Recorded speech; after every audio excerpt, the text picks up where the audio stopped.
ఓం శాంతి. ఓం శాంతి.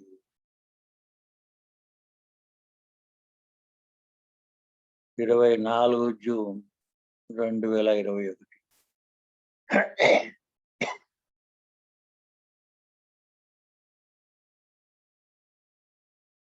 మమ్మ స్మృతి రోజు.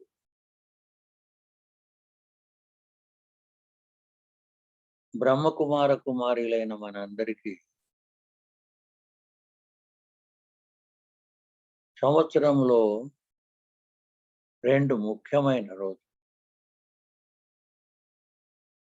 మొదటిది బ్రహ్మబాబా అవ్యక్తమైన జనవరి 18.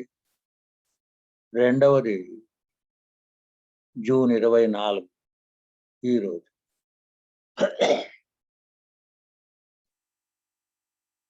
1వ తారీఖు నుంచి 24 వరకు, 23 నిన్నటి వరకు మనం మమ్మ విశేషతలు వింటూ వచ్చాం. మమ్మ మురళిని వింటూ వచ్చాం. మమ్మ విశేషతల్లో ముఖ్యంగా ప్రతి వాళ్ళు చెప్పేటటువంటి మనం ఫాలో చేయతగినటువంటి విషయం, చేయకుండా ఉండేటటువంటి విషయం, చేయతగింది, చేయకుండా ఉండే విషయం మమ్మ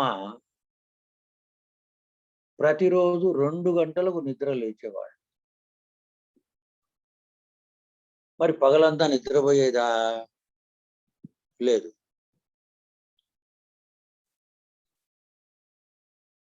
అనేక రకాలైన సేవలలో నిమగ్నమై అన్ని పనులు చూసుకునేది. మనమేమో చెప్తున్నాం, నేను బాప్ సమానంగా అవ్వాలి, అయితాను.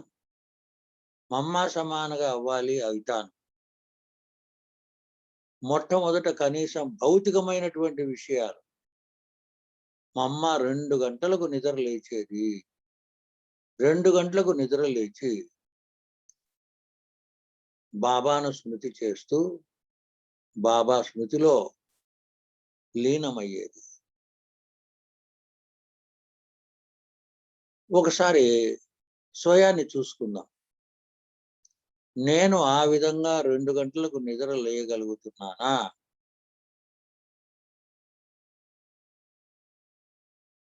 చూసుకోండి. జవాబు ఏమొస్తుందో మీకు తెలుసు. అందరూ నిద్రలు మేల్కొని కూర్చున్నారు అనుకుంటాను.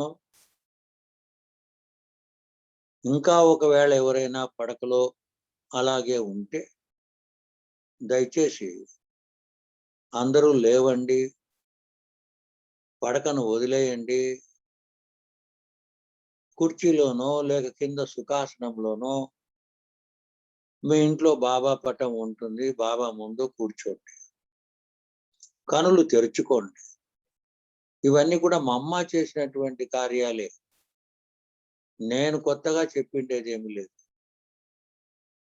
నేను అభ్యాసం చేస్తున్నాను, ఒకప్పుడు చేశాను, ఇంకా పూర్తిగా మమ్మ సమానంగా కాలేకుండా ఉన్నాను. మీరు కూడా సోమరితనాన్ని, నిర్లక్ష్యాన్ని అందరికీ ఉంటుందని చెప్పను. ఒకవేళ పడుకోవాలనిపిస్తా ఉంటుంది, లేదా పడుకొని వింటాంలే అనిపిస్తా ఉంటుంది. దయచేసి ఆ సోమరితనాన్ని వదిలేయండి. ఎందుకంటే మనం ప్రతిరోజు చెప్పుకుంటున్నాం, వింటున్నాం, చూస్తున్నాం. సమయం సమీపానికి వచ్చేసింది. మొన్న ఎక్కడో న్యూస్లో వింటా ఉంటుంది, ఈ కోవిడ్ మహమ్మారి, ఈ వ్యాధితో మరణించిన వారి సంఖ్య మనకు కరెక్ట్గా తెలపడం లేదు. ఎవరో ఒక స్టాటిస్టిక్స్ గుర్తులేదు నాకు, న్యూస్లో వింటా ఉంటున్నాయి. 10 లక్షల మంది శరీరం వదిలినారు. సరే, వాళ్ళంతా పోతే మనకేమంటే, మనకు కూడా దగ్గరకు వచ్చిందని గుర్తు పెట్టుకోవడానికి. ఎప్పుడో చెప్పలేం. ఇంతకుముందు ఇంకా సమయం ఉంటుందేమో అనుకుంటా వచ్చాం. కానీ కూర్చున్న వాళ్ళు కూర్చున్నట్టుగానే అప్పుడు హార్ట్ ఫెయిల్ అంటాను నేను. ఇప్పుడు హార్ట్ ఫెయిల్ కాదు. అనేక రకాలుగా దుఃఖం అనుభవించి శరీరాన్ని వదలాల్సి వస్తుంది. కనుక జాగ్రత్త వహించండి. మాటి మాటికి మనం పనులు చేస్తున్నా, ఇంటి పని, వంట పని చేస్తున్నా, వృత్తి వ్యాపారాదులు చేస్తున్నా, నేను అమ్మ సమానంగా అవ్వాలి, అయితాను, దృఢ సంకల్పం చేయండి. ఇంకా ఎవరైనా కొంచెం అలా మజ్జుగా ఉంటే దయచేసి కొంచెం చల్లనీళ్లతో అలా ముఖం కడుక్కొని కూర్చోండి. అందరూ యాక్టివ్గా ఉండాలనుకుంటాను. మా అమ్మ 2 గంటలకు లేచి అభ్యాసం చేసేది. బాబా స్మృతిలో కూర్చునేది. అయితే 2 గంటల నుంచి 5 గంటల వరకు 3 గంటల సేపు ఏం చేసేవాళ్ళు? మనం కామెంటరీ వింటా ఉంటాం.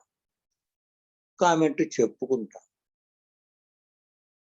ఎంతసేపు అయితా ఉంది? మాక్సిమం 3/4 గంట. బాబా చెప్పినాడు కదా, 4 నుంచి 4:45. కరెక్టే. ఎవరి కోసం అంటే, మొదట ప్రారంభంలో ఇంకా అభ్యాసం కాని వాళ్ళకి. మనము ఒక్కొక్కరము బాబాకు పెద్ద బిడ్డలమైన, ఒక్కొక్కరు 5 ఏండ్లు, 10 ఏండ్లు, 15 ఏండ్లు, 20 ఏండ్లు. నాకైతే 84 అంటే 37 ఏండ్లయి. అయినా నేను వాళ్ళ సమానంగా చేయలేకుండా ఉన్నానే అని నాకు చింత వస్తా ఉంది. చింతించకు అంటాడు బాబా. ఆ చింత వేరే, ఈ చింత. బాబా ఏం చెప్తాడు? నీకు ఏ చింత ఉన్నా నాకు ఇచ్చేయి అంటున్నాడు. నేను అలా ఇవ్వగలుగుతున్నానా? Checking, at every step checking అవసరం. కనుక కూర్చొని చెక్ చేసుకోండి. నేను ఎవరెంతకు వాళ్ళు ప్రతిరోజు వింటున్నాం. లోపలేమో ఆ విన్నంతసేపు నేను కావాలి అనుకుంటున్నాం. అవుతున్నామా? ఎంత పర్సెంట్ అయినా, ఇంకా ఎంత పర్సెంట్ మిగిలి ఉంది? నేను అవ్వగలనా ఈ స్పీడ్తో? ఈ చెకింగ్ కావాలి. కావాలంటే అందరూ ఒక పుస్తకం పేనా పెట్టుకొని చెకింగ్ విషయం రాసుకుంటూ జవాబులు మీరే రాసుకోండి. ఎంత పర్సెంట్ అయినాను? ఇంకా టైం ఎంత మిగిలి ఉంది? నేను ఎంతకాలం ఉంటాను? అంత లోపల నేను అవుతానా? ఈ ప్రశ్నలు మీరు జవాబులు రాసుకోండి. ఇప్పుడు మా అమ్మ చేసినటువంటి అభ్యాసం మనం చేస్తాం. అభ్యాసం ఎంతకాలం చేయాలి? బాబా అనేక మురళిలలో, సాకారంలో, అవ్యక్తంలో బహుత్ కాలక అభ్యాస అంటున్నాడు. నువ్వు చాలా కాలం చేయాలి. నేను మాయాజీత్ అవుతాను. బాబా అవ్యక్త మూలిలో చెప్పినటువంటి విషయం నా సొంత వాక్యాలు కాదు. లాస్ట్లో అయితా నేను మాయాజీత్గా అని అనుకుంటే కాగలవా? చివరిలో అవ్వగలవా? చూసుకోండి. జవాబులు మీరే రాసుకోండి. చాలా కాలం అభ్యాసం చేస్తే తప్ప అవ్వలేదు. ఇది అందరికీ తెలిసిన విషయమే. లాస్ట్‌లో నేనాత్మ, నేనాత్మ, నేనాత్మ అని కూర్చుంటే నువ్వు ఆత్మగా అవ్వగలవా?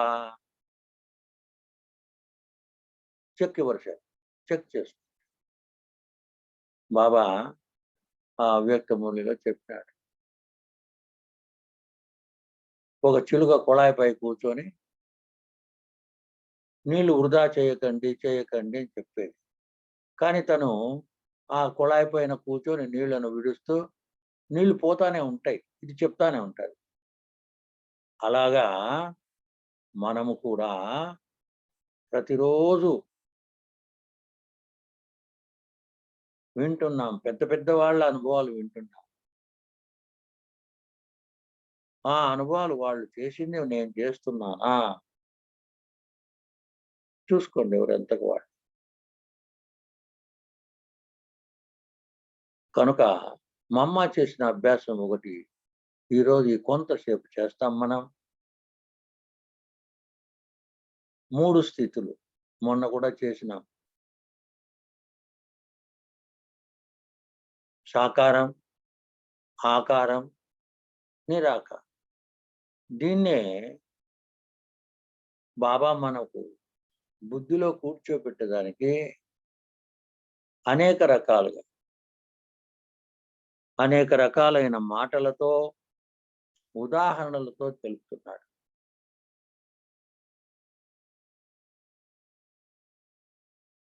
ఆ 3 మాటలు ఈరోజు ఇంకో విధంగా అశరీరి, విదేహి, నిరాకారి. సటిల్ డిఫరెన్స్ ఒక్కో దానికి ఉంటాయి. నిరాకారి అంటే అందరికి తెలుసు. కానీ అశరీరి, విదేహి. మొదట అశరీరి స్థితి. అశరీరి స్థితి అంటే ఏమి? బాబా చాలా మురళీలలో చెప్పిన దాని ఆధారంగా, నేను అర్థం చేసుకున్నది ఆధారంగా, నాకు అర్థమైన విధంగా శరీరములో ఉంటూనే నేను శరీరానికి వేరు అని భావించడము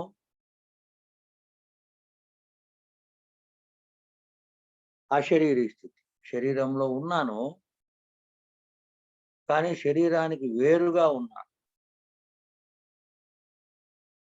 ఇది రోజు వింటా ఉన్నాం. అయితే అభ్యాసం నేను చేస్తున్నానా దీన్ని? ఇప్పుడు ఒక 2 నిమిషాలు మనం అభ్యాసం చేస్తాం. ఎలా చేయాలి? విజువలైజ్ చేస్తూ ఉండాలి. మాటలు ఊరికే వినడం కాదు. భూమధ్య స్థానంలో బిందు రూపంలో భూమధ్య స్థానం. ఎక్కడ నిజమైన స్థానం ఎక్కడ? సైంటిస్టులు, డాక్టర్లు రిసెర్చ్ చేసి తెలుసుకున్న విషయం మనం విని ఉంటాం. కానీ దీన్ని ఎవరు విజువలైజ్ చేయడం. విజువలైజ్ చేస్తే సులభమవుతుంది. మనకు మన శరీరంలో అత్యంత ముఖ్యమైనటువంటి భాగం తల. అందులో ఉన్నటువంటి బ్రెయిన్. అందులో అనేక భాగాలు ఉన్నాయి. పెద్ద మెదడు, చిన్న మెదడు, మెడుల్లా ఆబ్లాంగేటా, అనేకం. అందులో రిసెర్చ్ చేసి కనుక్కున్నటువంటి విషయం ఏమిటంటే, బాగా గుర్తుపెట్టుకోండి, మనకు అతి ప్రాముఖ్యమైనటువంటి గ్రంథులు 3 గ్రంథులు ఉన్నాయి మెదడులో. Hypothalamus, pituitary, pineal. ఈ 3 గ్రంథులు పనిచేసినంతసేపు శరీరంలోని అన్ని భాగాలు పనిచేస్తాయి. ఈ 3 గ్రంథులు ఎటువంటి పరిస్థితిలోనైనా పని చేయకపోతే అన్ని అవయవాలు స్టాప్. బ్లడ్ సర్క్యులేషన్ స్టాప్, గుండె స్టాప్, లివర్ స్టాప్, అన్ని స్టాప్. అనగా మరణిస్తాం. అయితే చనిపోయిన మనిషికి ఈ 3 గ్రంథులు ఉన్నాయి. బ్రతికిన మనిషికి ఈ 3 గ్రంథులు ఉన్నాయి. అయితే ఎందుకు చనిపోతున్నాడు అంటే, చనిపోయిన మనిషికి ఈ 3 గ్రంథులు పని చేయడం లేదు. కాబట్టి ఈ 3 గ్రంథులను పని చేయించేది ఏదో ఉండాలి కదా! దాన్ని రిసెర్చ్ చేసి, అది కంటికి కనపడదు. ఒక ఎనర్జీ ఈ 3 గ్రంథుల మధ్యలో చోటు చేసుకోనుంది. మీటర్లు పెట్టి మనము ఈసీజీ, ఈఈజీ ఏమేమో తీసుకుంటాం. దానికి ఆ మీటర్‌ను లోపలికి మనం తీసుకెళ్ళాం. బయట పెడతాం. బయట పెడితే అది పనిచేస్తదో లేదో తెలుస్తది. ఆ విధంగా రిసర్చ్ చేసి, ఓహ్! నా బ్రెయిన్‌లో నేనిప్పుడు ఎక్కడున్నాను చూసుకోండి.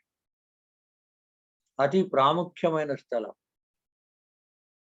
పీనియల్, పిట్యూటరీ, హైపోథాలమస్ ఈ గ్రంథుల మధ్య బిందు రూపంలో వెలిగిపోతున్నాను. నేను నిరాకారమైన జ్యోతిర్బిందు రూపాన్ని. ఒక దివ్యమైన వెలుగు నా నుంచి వెలువడుతా ఉంది. అనుభవం చేయండి. ఈ వెలుగు నా బ్రెయిన్‌లో నుంచి బయటకొస్తా ఉంది కిరణాల రూపంలో. మస్తకం. నా మస్తకం నుండి ఈ వెలుగు బయటికి ప్రసరిస్తా ఉంది. దివ్యమైన వెలుగు. దీన్నే ఆరా అంటున్నాం. ఇప్పుడు కొన్ని కెమెరాలు ఆరా గూడా ఎలా ఉంటుందో తీసి చూస్తున్నారు. ఈ ఆరా వెలుగును బట్టి మనిషి స్వభావాన్ని నిర్ణయిస్తున్నారు. తెల్లగా ఆరా ఉందనుకోండి, ఎలాంటి కల్మషం లేకుండా ఉన్నాడు ఈ వ్యక్తి అని అర్థం. డిఫరెంట్ రంగులు. ఒక్కొక్క రంగుకు ఒక్కొక్క అర్థం చెప్పుకున్నారు. అదంతా మనకిప్పుడు అనవసరం. కనుక ఇప్పుడు నేను అతి ప్రాముఖ్యమైన స్థానంలో నా బ్రెయిన్‌లో ఉంటూ, బిందు రూపంలో ఉంటూ, ఈ వెలుగును నేను బయటికి ప్రసరింపచేస్తున్నాను. నా మస్తకం వెలిగిపోతా ఉంది. అభ్యాసం చేయండి. ఆ వెలుగు బయటికొస్తా ఉంది. అన్ని వైపులకు ప్రసరిస్తా ఉంది. నేను ఆత్మను. ఆత్మను నేను. ఈ శరీరంలో ఉంటూ, శరీరానికి వేరుగా ఉన్నాను. I'm entirely different from the body. వెలుగును, బిందువును నేను.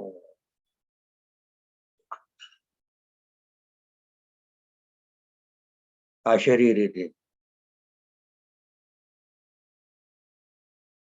చూసుకోండి. భృకుటిని చూస్తూ నా మస్తకం వెలిగిపోతా ఉంది. ఆ వెలుగు బయటికి ప్రసరిస్తా ఉంది. ఈ అమృత వేళ సమయంలో అత్యంత విలువైన సంగమ యుగం మమ్మ స్మృతి దినాన ఇప్పుడు నేను ఈ శరీరములో ఉంటూ అశరీరినై మమ్మ వలె అనుభవం చేస్తున్నాను.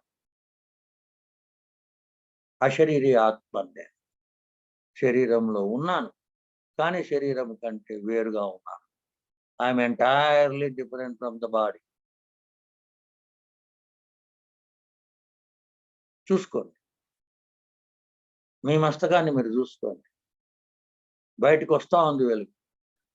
అయితే ఈ వెలుగు బయటికి కనపడదు. కంటికి కనపడదు. చివరిలో ఇదే ఉపయోగపడేది. మనకు మురళిలో చెప్పిండాడు బాబా. మీరు మీ ఆత్మిక స్థితిలో కూర్చొనుంటే అనేక మంది మిమ్మల్ని డిస్టర్బ్ చేయడానికొస్తారు. దొంగలొస్తారు. లూటీ చేసుకోవడానికొస్తారు. మిమ్మల్ని మత కలహాల్లో చంపాలని వస్తారు. కానీ మీరు కనిపించరు. మీరున్న స్థలంలో కేవలం ఒక బల్బ్ వెలిగిపోతూ కనబడుతుంది. ఇప్పటి నుంచి అభ్యాసం చేయండి. చివర్లో చేస్తామనుకుంటే కుదరదు. టైం దొరికినప్పుడల్లా కూర్చోండి. పగలు కూర్చోండి. లేదు మీ పనులు చేసుకుంటూ కూడా అనుభూతి చేయండి. అప్పుడు ఏకాగ్రత దొరక్కపోవచ్చు. కానీ అభ్యాసం చేయొచ్చు మనం. ఇది మొట్టమొదటిది అశరీరి స్థితి. ఇంక రెండవది విదేహి స్థితి.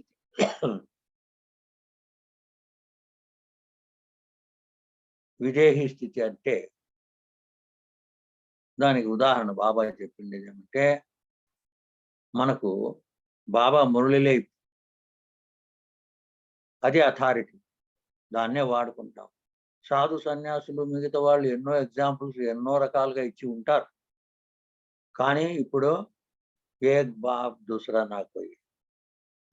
ఏది చెప్పినాడో బాబా, ఏ ఉదాహరణ చెప్పినాడో అది వాడుకుంటాం. దీనికి బాబా చెప్పిన ఉదాహరణ మీకు అందరికీ తెలిసి ఉంటుంది. అదేందో తెలిసి ఉంటే మీ పుస్తకంలో రాసుకోండి. తర్వాత చెక్ చేసుకోండి. ఎందుకంటే ఇంపార్టెంట్ విషయాలు చిన్న విషయాలుగానే కనబడతాయి. రోజు వింటా ఉంటాం. అశరీరి వింటాం, విదేహి వింటాం, నిరాకారి వింటాం. కానీ నా అనుభూతి కావడం లేదు. అందుకే మాటి మాటికి మర్చిపోతా ఉన్నాం. దీనికి బాబా ఇచ్చిన ఉదాహరణ, పాము కుబుసం విడిచినట్లుగా నేను నా దేహం అనే తొడుగును వదిలేస్తున్నాను. ఈ దేహం కేవలం ఒక వస్త్రం వంటిది, ఒక తొడుగు.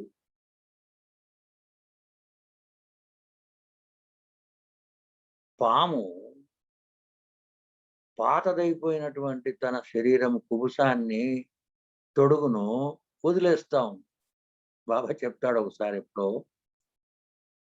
దానికి బుద్ధి లేదు కానీ అది వదిలేస్తా ఉంది, పాతదైపోయింది ఇది అని. అయితే పాము కూడా అంత సులభంగా వదలలేదు అది. జువాలజీ వాళ్ళు,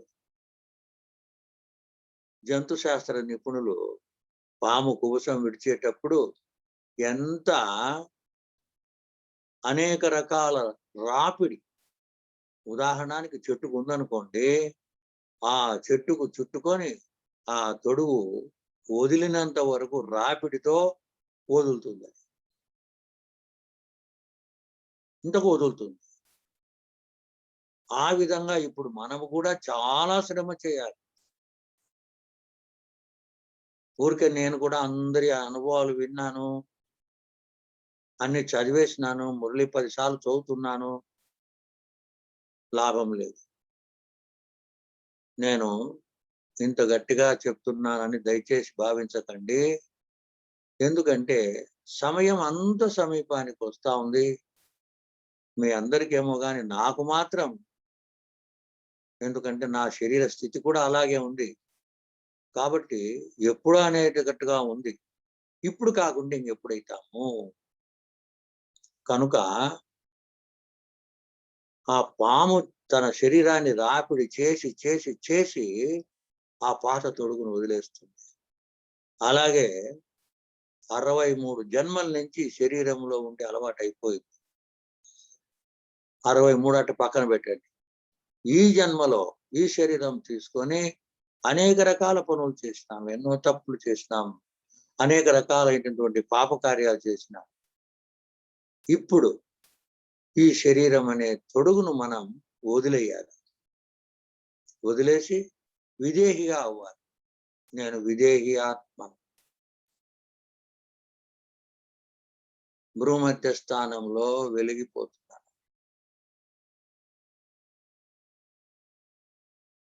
ఈ శరీరం వేరే, నేను వేరే.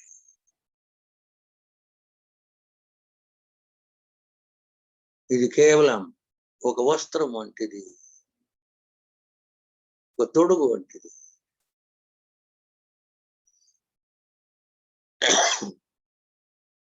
ఇప్పుడు నేను వదిలేస్తున్నాను. అనుభవం చేయండి. శరీరం అనే వస్త్రాన్ని వదిలేశాను.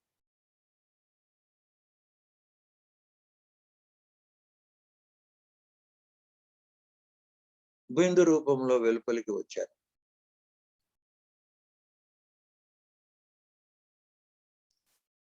శరీరం మాంసము, ఎముకలు, కీళ్ళు, కండరాలు, రక్తం మొదలైనటువంటి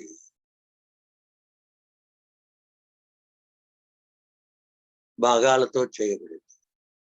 కానీ నేను ఒక వెలుగు.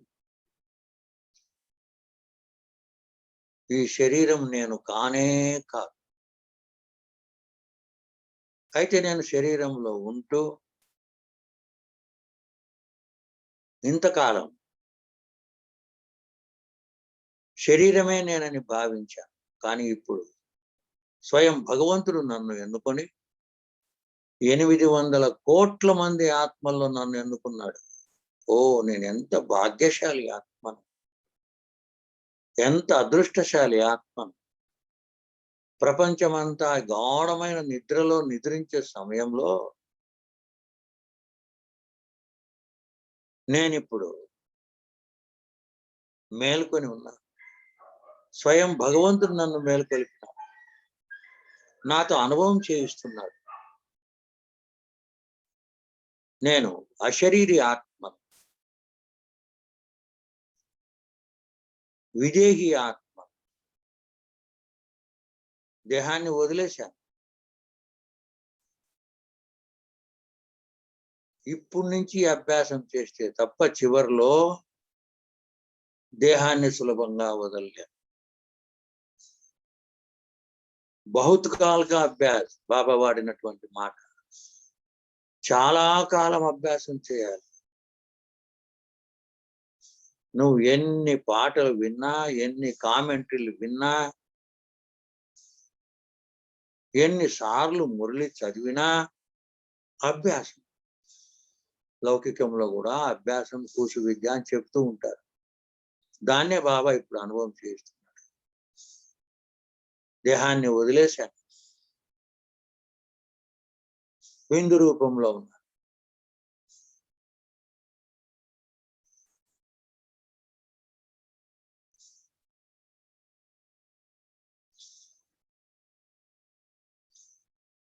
విజువలైజ్ చేయండి.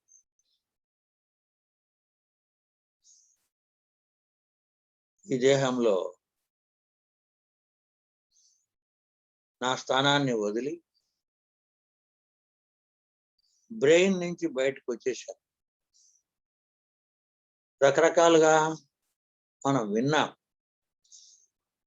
కొంతమంది సాధు సన్యాసులు అలాగే కూర్చొని బ్రహ్మ కపాలం వదిలి బయటికి పోయినాడు. ఇవన్నీ భక్తి మార్గంలోని మాటలు. అవన్నీ విన్నాం. సత్యమో అసత్యమో తెలియదు మనం. రకరకాలుగా చెప్పినారు. ఇంకా అలాగే బ్రతికి ఉండగానే సమాధి అయినారు. ఇవన్నీ విన్నాం. ఇప్పుడు దాన్ని అనుభవం చేస్తున్నాడు బాబా.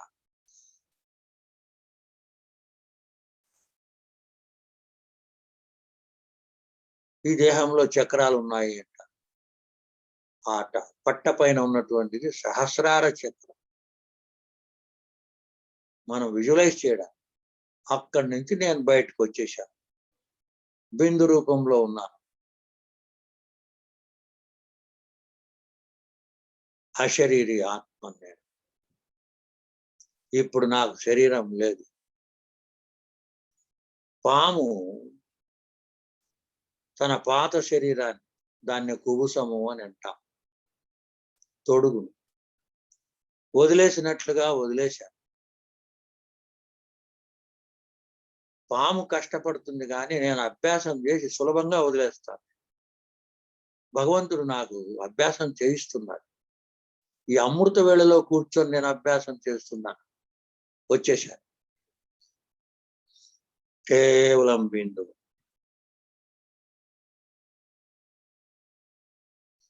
బయటకు వచ్చిన నేను బిందువును ఉపరి భాగానికి వెళ్తున్నాను, పై భాగానికి వెళ్తున్నాను.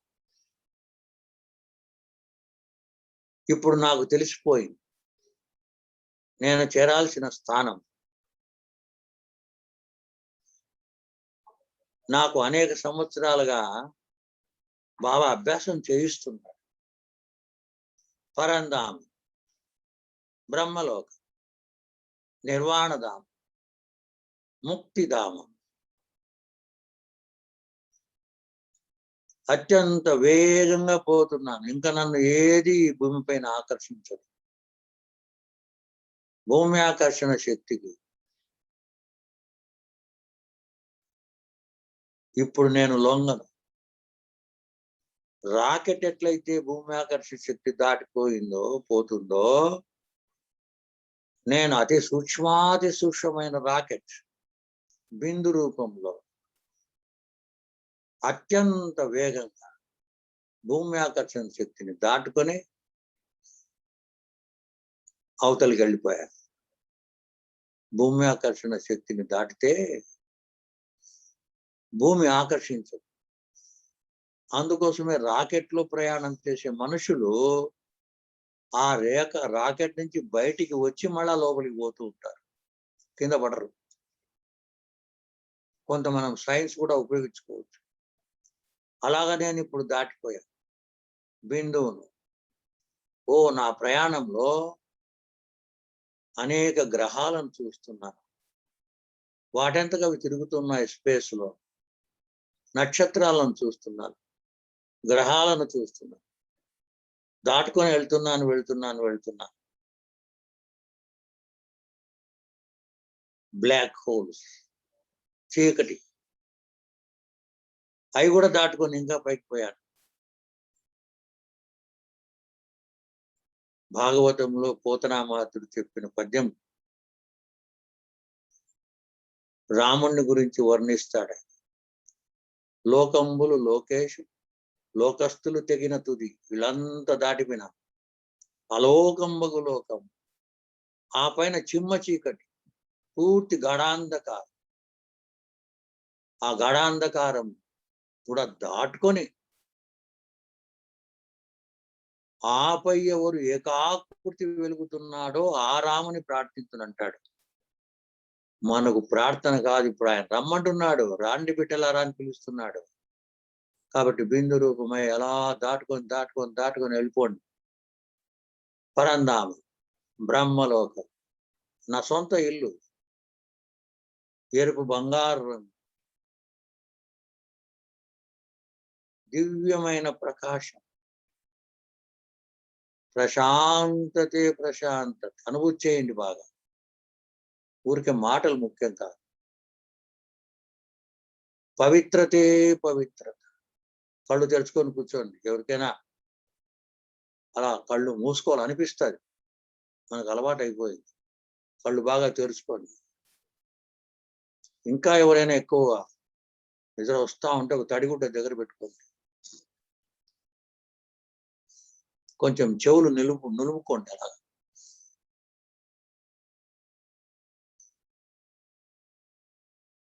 నా ఇంటికి చేరుకున్నాను. నా ఇల్లు అత్యంత ప్రశాంతంగా, అత్యంత పవిత్రంగా ఉంది. ఈ రెండు గుణాలు పరంధామ. ప్రశాంతత, పవిత్రత.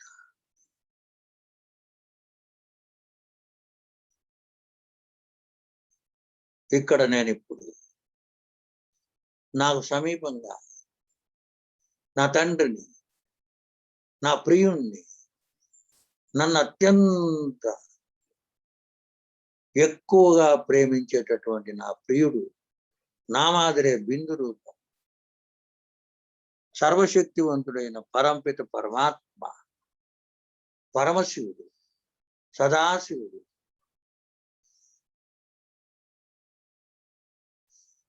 తదేకంగా చూస్తున్నా. కన్నార్పకుండా అంటాం మామూలు. అక్కడ మన కనులు లేవు. తదేకంగా చూస్తున్నా. నేను బిందువే, నా తండ్రి బిందువే. సమీపానికి వెళ్తున్నాను. ఇంకా సమీపం. నన్ను ఆకర్షిస్తున్నాడు. నేను పవిత్రం అయ్యే కొలది నన్ను ఎక్కువగా ఆకర్షిస్తున్నాడు. శక్తిశాలి అయస్కాంతం, పైన తుప్పు లేనటువంటి అయస్కాంత పదార్థం, ఇనుపు కావచ్చు, నికెల్ కావచ్చు, మరొకటి కావచ్చు, ఎలాంటి మలినములు లేనటువంటి ఆ అయస్కాంత పదార్థాన్ని ఎలా ఆకర్షిస్తుందో అలా ఇప్పుడు నేను సంపూర్ణ పవిత్రమైన ఆత్మ, ఎలాంటి మురికి లేదు, అన్ని భస్మం చేసుకున్నాను. నా పాత సంస్కారాలన్నీ భస్మం అయిపోయినాయి.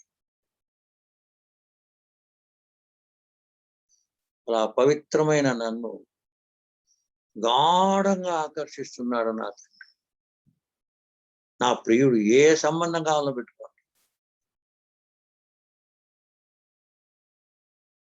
నేను అత్యంత సమీపానికి వెళ్ళి, పొట్టి సమీపానికే కాదు, అయస్కాంతం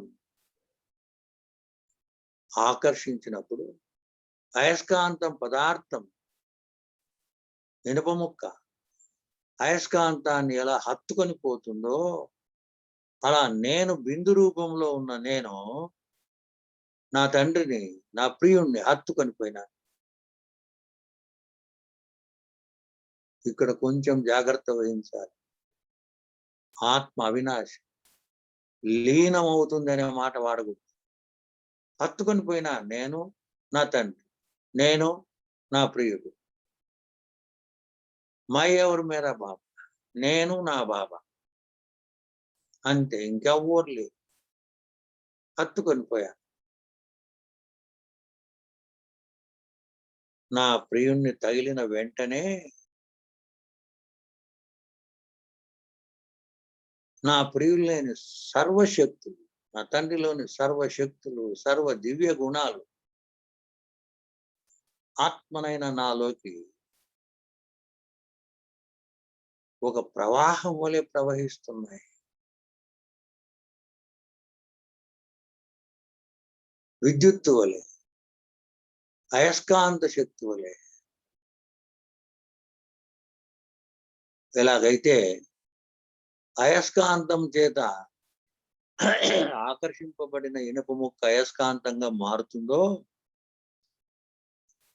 అలా బిందు రూపంలో ఉన్న నేను బిందు రూపంలో ఉన్న నా తండ్రిని హత్తుకొని నా తండ్రి సమానంగా అయినాడు. ఫీల్ ఇట్, అనుభవం చేయండి.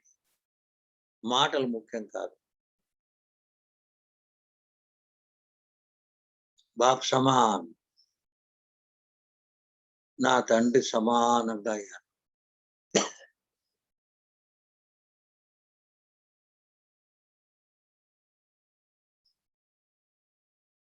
నా తండ్రిలోని శక్తులన్నీ, గుణాలన్నీ నాలోకి వచ్చేసాయి, ప్రవహించాయి.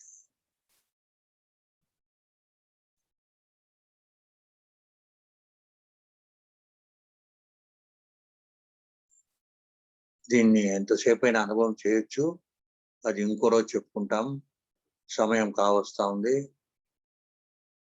నేను తండ్రి సమానంగా అయ్యాను, కంబైన్డ్ స్వరూపంలో. నెక్స్ట్ స్టెప్, కంబైన్డ్ స్వరూపంలో బిందు రూపంలో ఉన్న నా తండ్రితో బిందు రూపంలో ఉన్న నేను కంబైన్డ్ స్వరూపమునై నా తండ్రి సమానంగా విశ్వసేవ చేస్తున్నాను. కోటాను కోట్ల కిరణాలు అన్ని వైపులకు ప్రవహిస్తున్నాయి. మొత్తం బ్రహ్మాండమంతా వ్యాపిస్తున్నాయి, బ్రహ్మాండమంతా వ్యాపిస్తున్నాయి. ఈ క్షణంలో కేవలం పంచతత్వాలతో చేయబడిన ప్రపంచం, గ్లోబ్ విజువలైజ్ చేయండి. భూమి తన చుట్టూ తాను తిరుగుతూ ఉంది, సూర్యుని చుట్టూ తిరుగుతూ ఉంది. ఆ భూమిపైకి మా కిరణాలు కంబైన్డ్ స్వరూపంలో బిందు రూపంలో ఉన్న మా కిరణాలు ప్రసరిస్తున్నాయి. ఫీల్ ఇట్, అనుభవం చేయండి బాగా.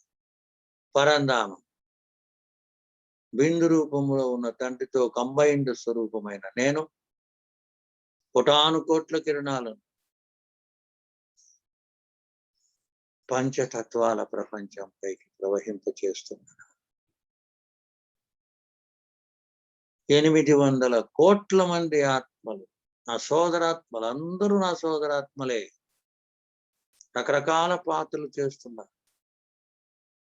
వారందరిపైకి ఈ కిరణాలు ప్రవహిస్తున్నాయి. అందరిపై, నో డిఫరెన్స్. అందరూ నా సోదరాత్మలే. ఇప్పుడు నేను నా తండ్రితో కంబైన్డ్ రూపంలో ఉన్నాను. మోస్ట్ పవర్ఫుల్ స్థితి.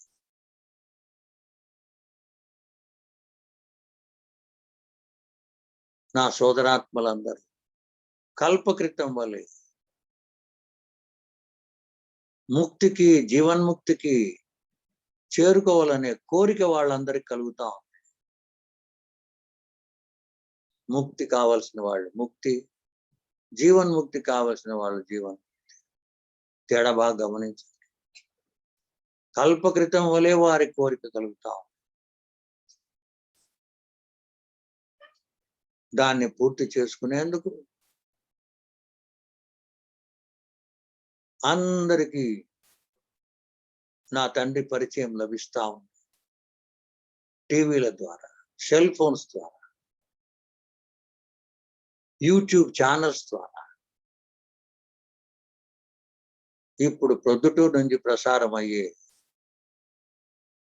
ఈ జూమ్ ప్రోగ్రామ్ ద్వారా అందరికి తెలుస్తా ఉంది ముక్తి, జీవన్ముక్తి.